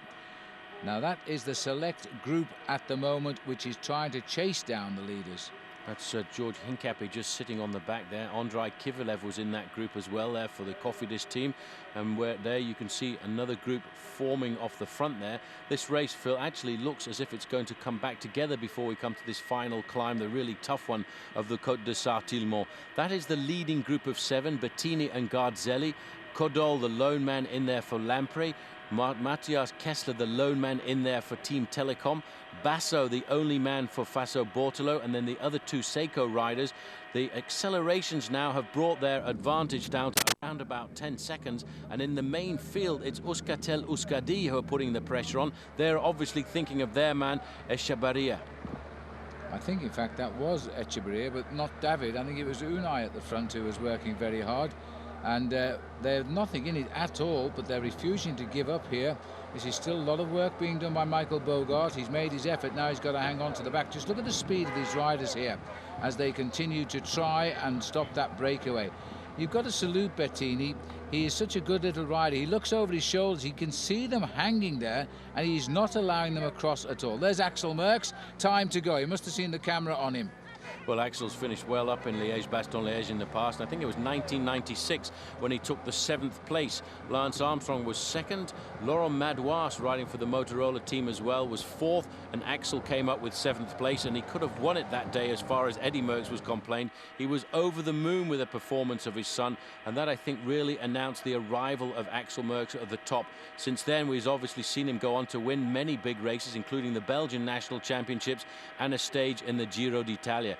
Strangely enough, though, Phil, these 7 men at the front are still managing to survive. They've turned off the big main road towards Liège. They will now drop down away from the main road to go to the bottom of this very difficult climb, which is coming up next, the Côte de Sartillemont. They may well just survive to there, and that will be an ideal launch pad for a man like Paolo Bettini to try and get off the front. But look at that time gap. With 25 kilometers to go, their advantage is still only 14 seconds. It's amazing. They've virtually done nothing at all these last few kilometers. We're now 15 miles from the finish. They are working their legs off here, but they're so nervous, you see. They keep checking over the shoulder to see whether they should really continue with the chase, and they can't make their minds up. Ivan Basso at the back of the line. Garzelli looks pretty cool, looks over his shoulder. That's Kessler. And this rider here is Specialetti. Garzelli actually looks absolutely superb. He may well be the dark horse for Mapei today, because I think everybody will be watching Paolo Bettini as we go down to this next big climb of the day. And I have to say, Garzelli looked very good going down there. And a few moments ago, he was the one who was setting the tempo on the attack when we came up to the Côte de la Redoute. They can see now as they drift off the summit of this long road that takes you normally straight down into Liège. They're taking a little route around here to go and look for a couple of difficult climbs before they come up to the finishing line in Anse. Looking a bit further back down the road now, you can see that the gap, I feel, Phil, has opened up a little bit wider once more than 14 seconds. There's 1-2 riders trying to come across here. Now, that was a bit of a surprise. They must have slipped the coupe. Well, this is Astaloa here. Igor Astaloa sitting on the back, I think it is. And this is a member, yes it is, of the Seiko team. And Nicky Sorensen, we saw him getting a bit anxious early on. And it looks like he's tried to get away. Good move by Nicky. He's not a big-time winner, but if he gets into a nice move, who knows what can happen. He cannot be very far ahead of the field. And it's not the field at all now. It is a rather large second chasing group, which is just behind him. So Sorensen giving this one his best shot. Remember this Liege, and there they are. They've got them in the sights again. Now they're going to have to keep the pressure on here, because that group has not got away, and we're heading to the last couple of obstacles of this year's race. Well, you can see here that Sorensen is being forced to do all of the pacemaking on the front. He will not get any help at all from the Seiko rider with him there, Astroloa, because obviously he has two men in the leading break of 7. He'll be quite happy to sit there as the policeman and allow the Dane to do all of the pacemaking on the front. And they still haven't yet closed down the gap. But the fact that they've allowed a group of 2 riders to slip off the front of that chasing group says to me that the chasing group has slowed down its chase somewhat. So by the time we get to the foot of this climb, the 7 leaders may well have a 30-second advantage over the group behind, and that may well be just enough for them now to stay clear to the finish. Well, it's tenuous, isn't it? Just half a minute, and we know the climbs that remain. Anybody with strong legs in that second group would be able to close that gap on the hills just by a sheer big effort. Here we are, Marie, taking a little fast descent with our motorbike at low angle levels, looking through the wheels of the leading breakaway. Never felt as though it's actually been away from the group since they came over the top of the climb of the Côte de la Redoute. Well, you know, strangely enough, the organisers of Liège-Bastogne-Liège, as if this race wasn't hard enough, put this little deviation in about 6 or 7 years ago. They decided that the race needed something to split it up on the run in towards the finishing line, so they took it away from the direct run into Liège, took it down into the valley here to find this little climb of the Côte de Saint-Tillemont. And after that, thinking that that wasn't enough, they then threw in the Côte de Saint-Nicolas, which now I think makes it to probably one of the toughest finishes of all of the one-day classics. The 7 leaders now still all working very well together. I think the big advantage of a breakaway like this is that 6 men out of 7 are all Italians, so they will work together up to a point, and I think that point will be the Côte de Saint-Nicolas. I wonder really, Phil, what is going through the mind there of Matthias Kessler. He knows he is surrounded by 6 Italians, 2 against 2. The teams of Seiko and the teams of Mapei really well represented as we go back to the group, and there you are. It is 28 seconds, so it is starting to stretch out to this group, which actually contains Georgi Hincapie here. 28 seconds. That's been an awful lot of work being done just to add on 14 seconds, because they're now only 12 miles from the finish, and the climbs, the hard climbs, still ahead of them. This quite clearly now is a select chase group of about 20-25 men. The main field, no word on them at all. Euskaltel Euskadi doing a lot of work here now to try and drag their players back in, because they know that they have the firepower on the final climb to the finish. Well, that final climb is an ideal place to try and go to the finish line. It really is exceptionally steep, around about 15%, and the summit of that last climb is exactly 4.5 kilometers to the finish, and that takes a rider around about 6 minutes of racing. The 7 leaders, though, Phil, are still looking very good, well drilled, everybody participating in the pacemaking, and that's why I think right now they will continue to build, although it looked as if, in fact, Echeverria has turned off at the front. Again, good sign for the leading group of 7, because right now their advantage will stretch even further out, and it looks as if the men in orange from the Basque country have turned off. Been replaced by the orange men of the Netherlands now, as they come onto the front here too, because this is a very respectable group, and from here can come a very high finish in this year's Liège-Bastogne-Liège. Michael Bogart still in there, And they're looking at one another. David Echeverria is down there too, the little man from the orange jerseyed Euskaltel team. But look at this, Paul, nobody wants to help here. Now if they start doing this, that will be gone. That breakaway will just go. Well, the last time check we got was 28 seconds. If they mess around with this and there's no organisation, in fact, this looks very much as if they've sent the boys to the front right now, and this looks like the man himself, Lance Armstrong, obviously not having a great day, because he must be deciding right now and here, Phil, that he's going to work for his own teammate, Georgi Hincapie. Hincapie, who's ridden so well during the one-day classics. He's high in the overall standings of the World Cup, and Armstrong now looking over his shoulder for some help. Did his big turn, then he wanted somebody else to come and do it. Now Lance obviously not quite on top of his form yet. This is a big preparation race for him. Bigger fish to fry, of course, in the Tour de France. That hurt him, that turn, but at least he was willing to give it a go. He's gone straight back into the heart of the peloton. Off to the left, that white jersey, the world champion, Oscar Freire, is still there. This is not coordinated now, and the brakes have gone on again.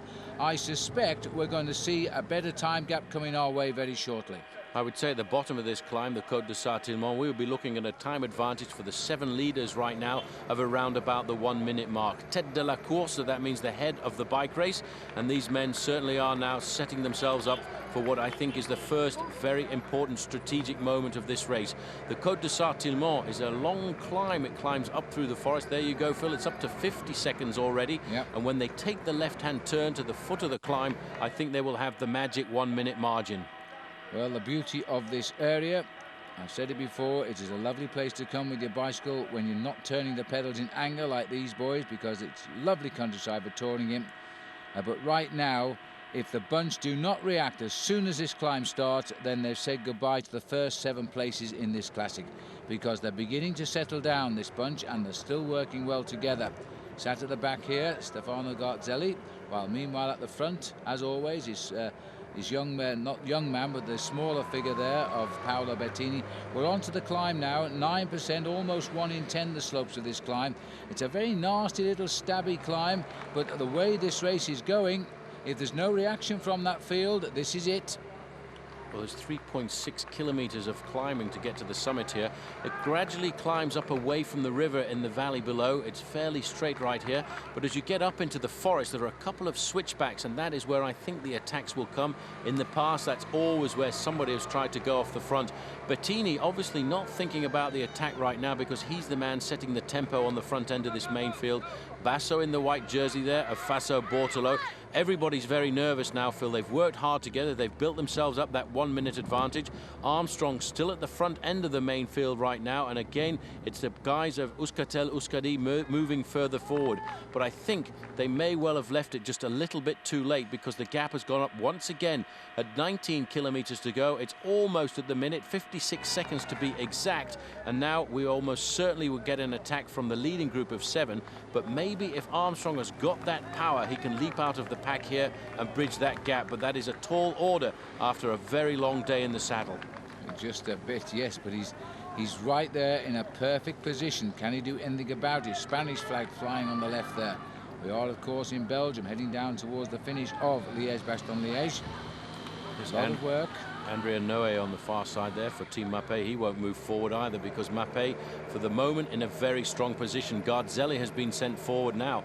This, I feel, Phil, is the moment where they're probably trying to set it up for an attack to come from Paolo Bettini.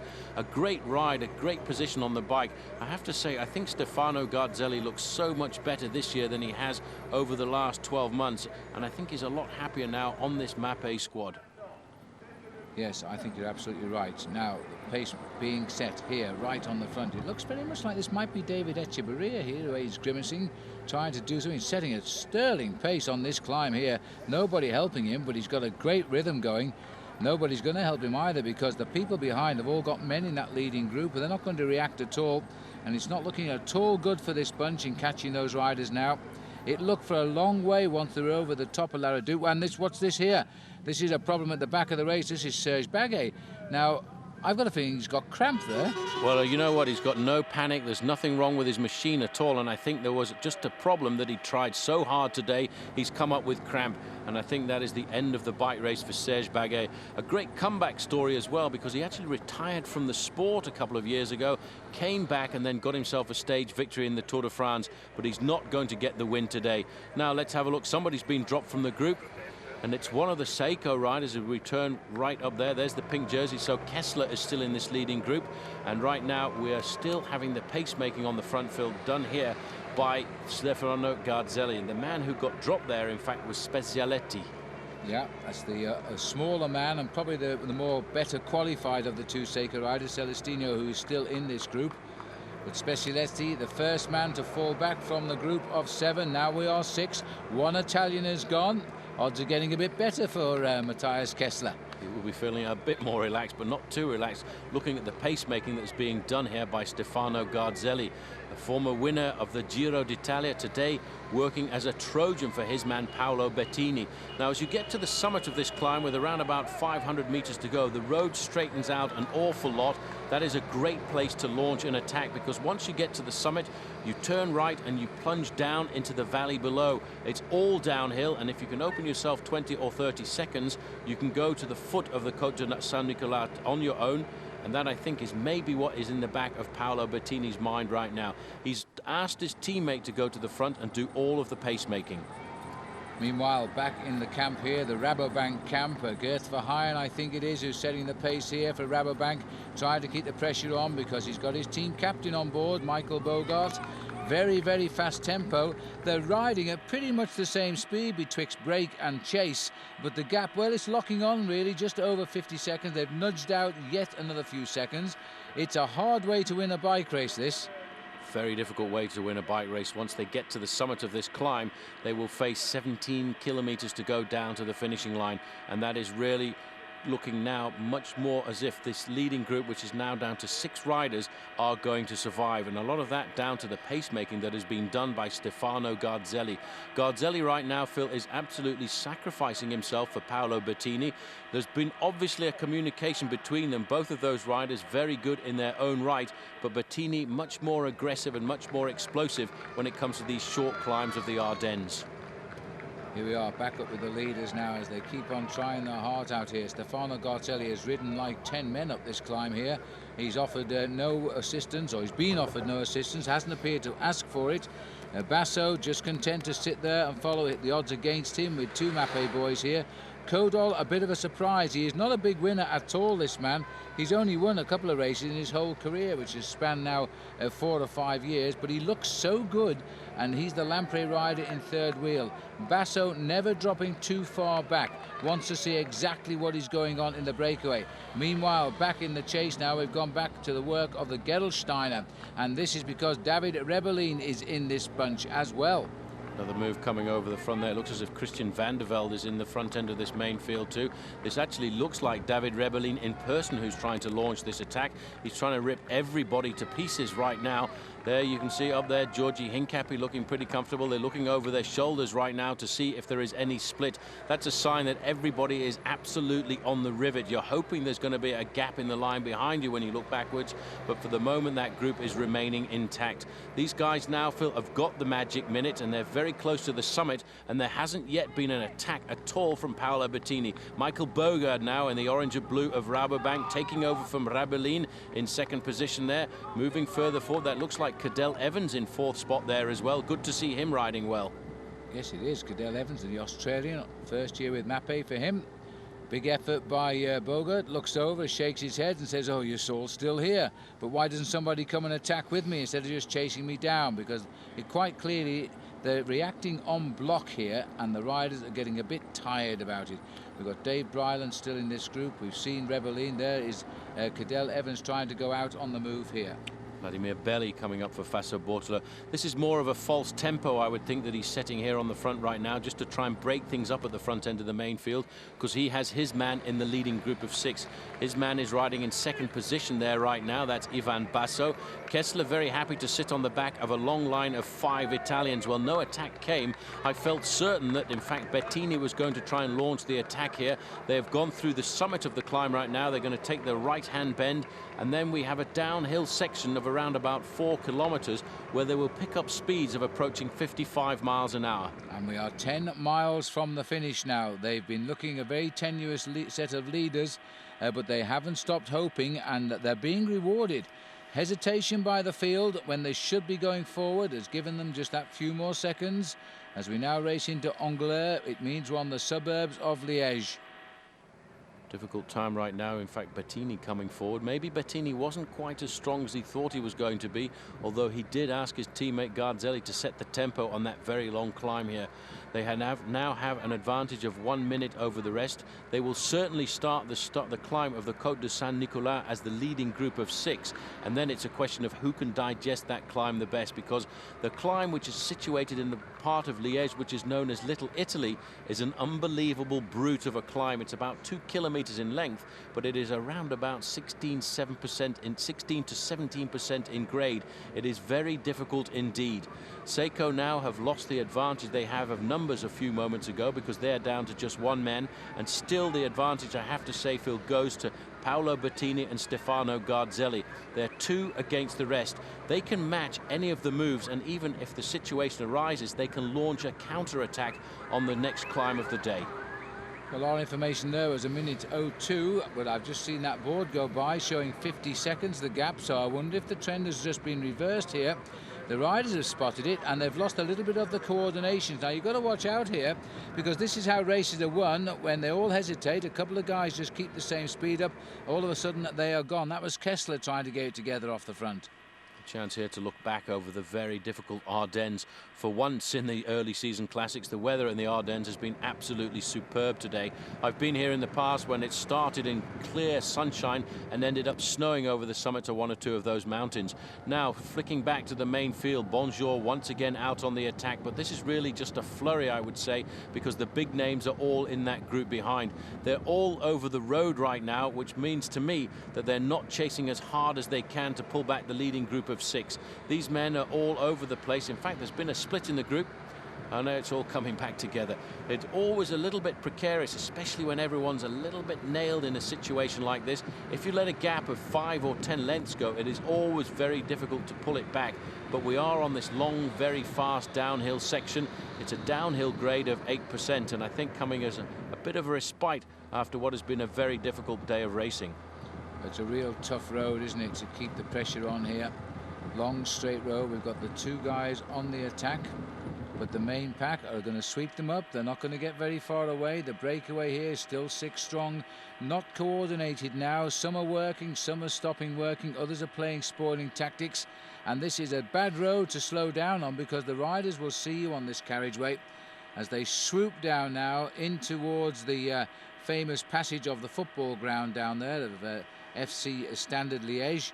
Very famous football team in Europe, or soccer team.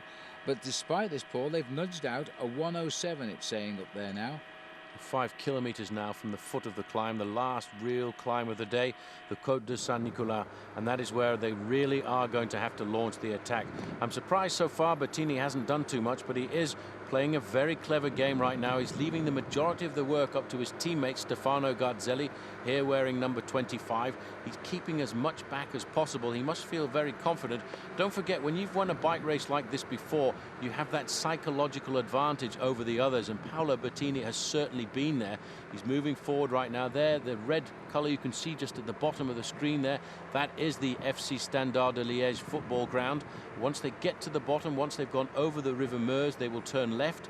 It's through the back streets into Little Italy, and the Italian flags will be absolutely abounding, and they will be waving very high today, because there are 5 Italians in this leading group of 6. Oh, there's a problem there. One of the riders from Rabobank must have lost it on the descent. Ouch, it looks as though he's bounced off the wall. Well, that was a strange crash, that. We didn't see it, obviously, but the doctors are there. It looked like it was Dr. Gerard Porte who might have just gone across there very quickly. Have a look at him.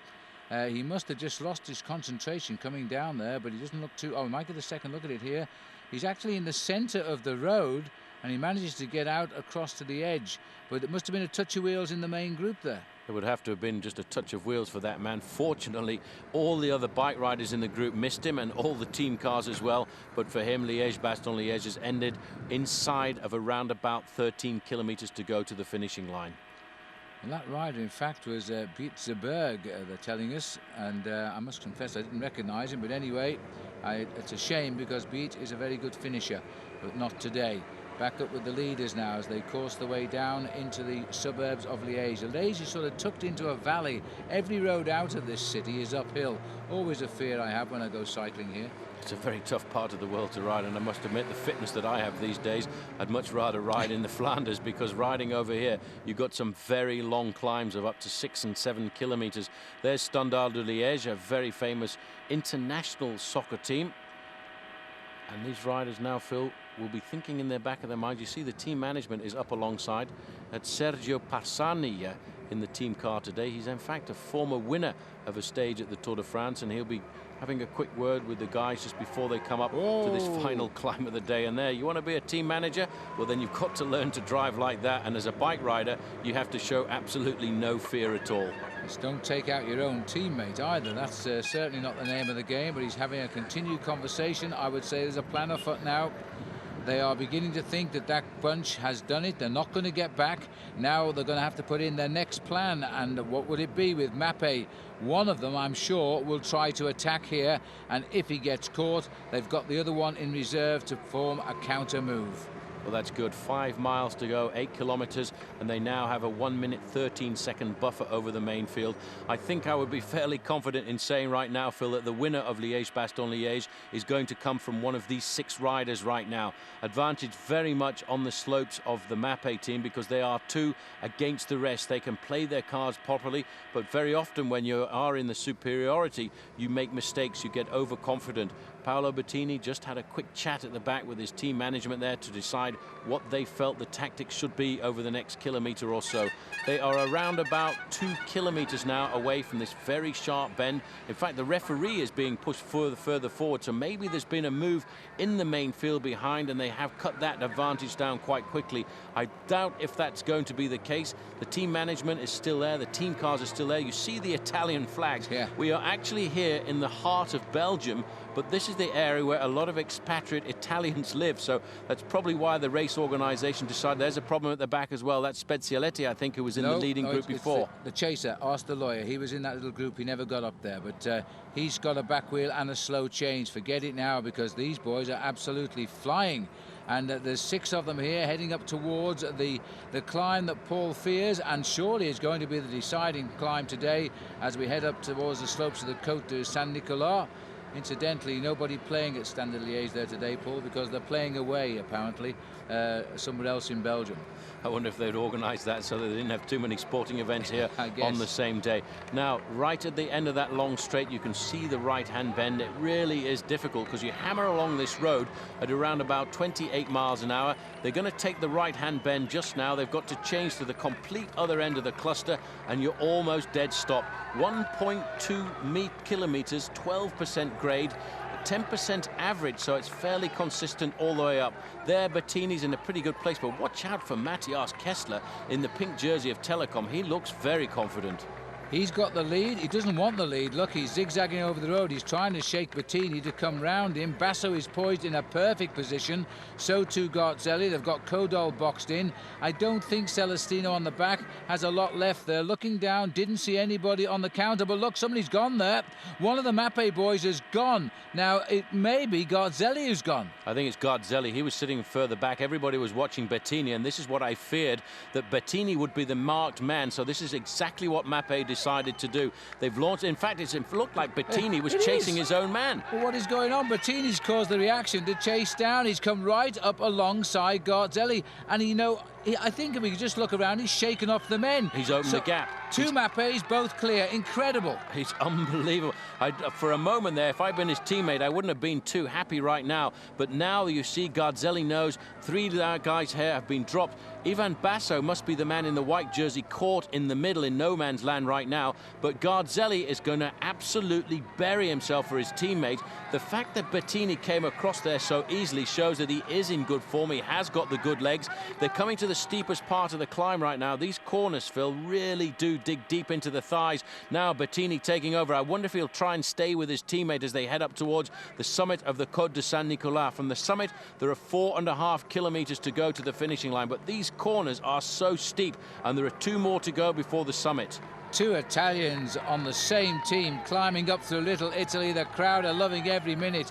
Well, if that had caused the capture of Garzelli, we would have said what a stupid move that was. But this man knew his strength. He tore away from the break.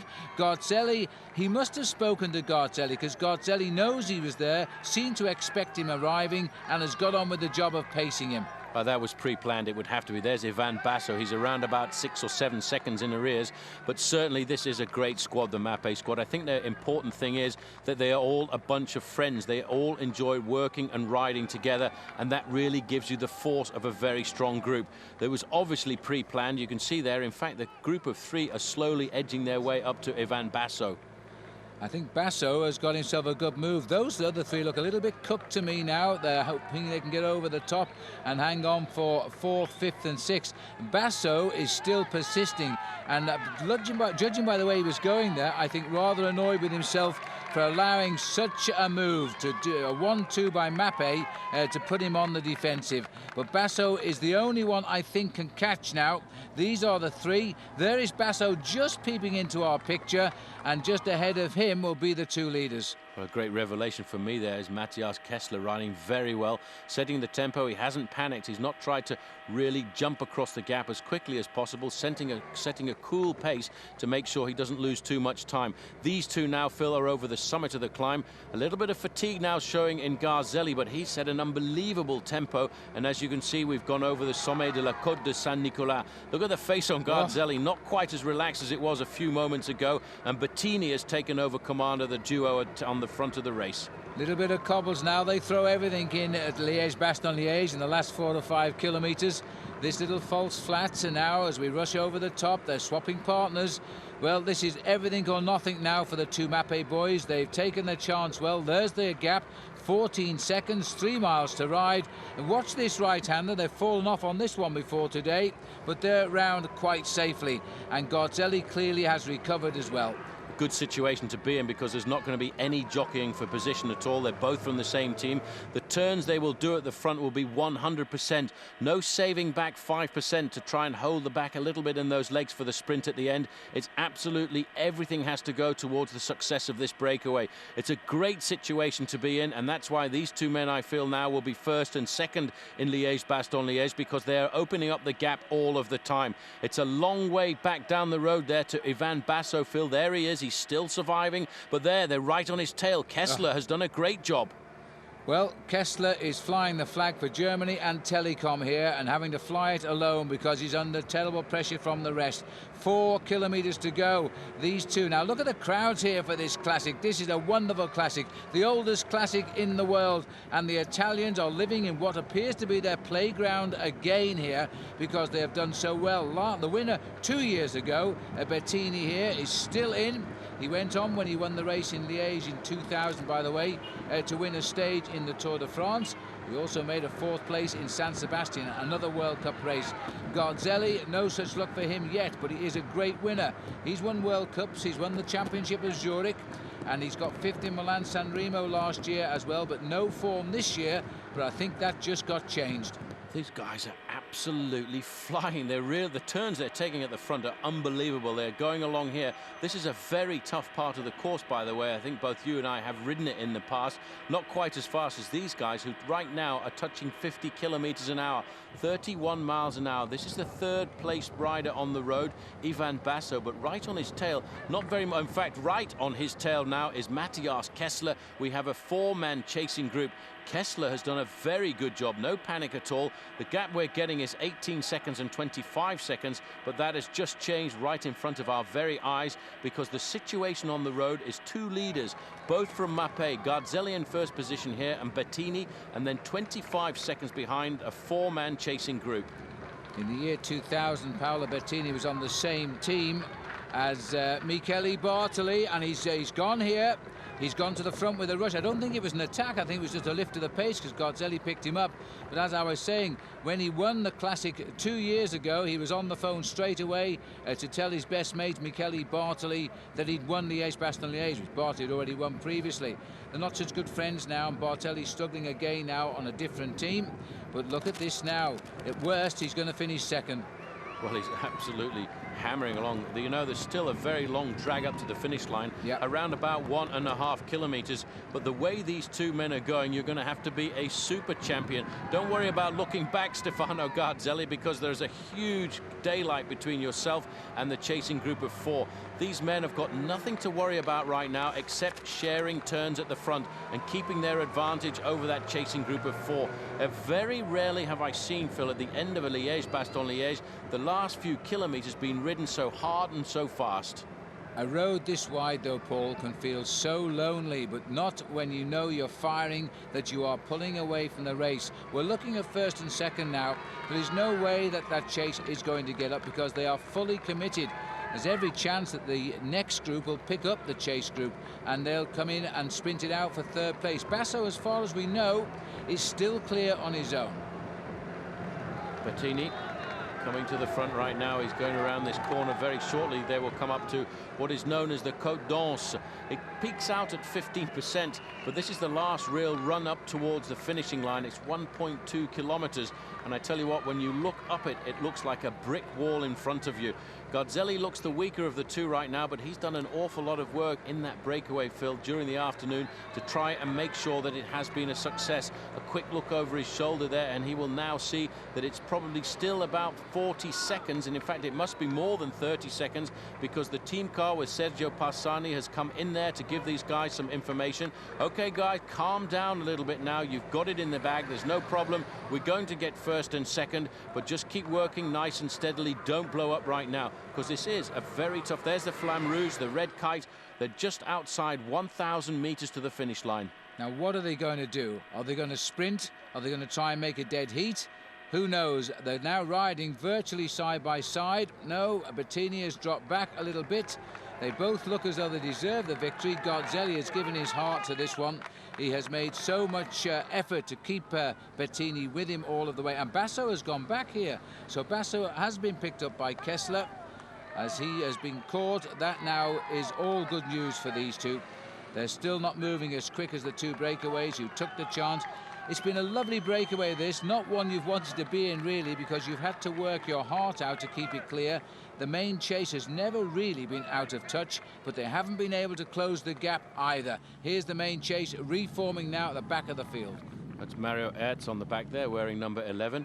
These two riders right now, Phil, although this was an ideal situation a few moments ago because the two teammates could work equally together, it is now not quite so much fun because you have to sprint against a teammate.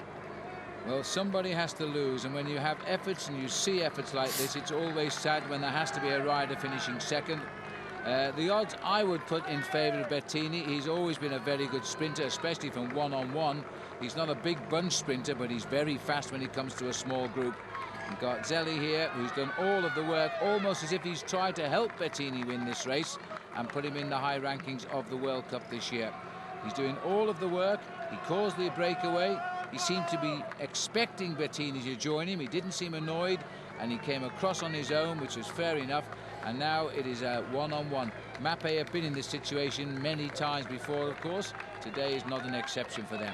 Well, we have to think back to Paris-Roubaix when they finished first, second and third. I think Bettini, on the other hand, right now looks just a little bit more comfortable than his partner in the breakaway, Stefano Garzelli.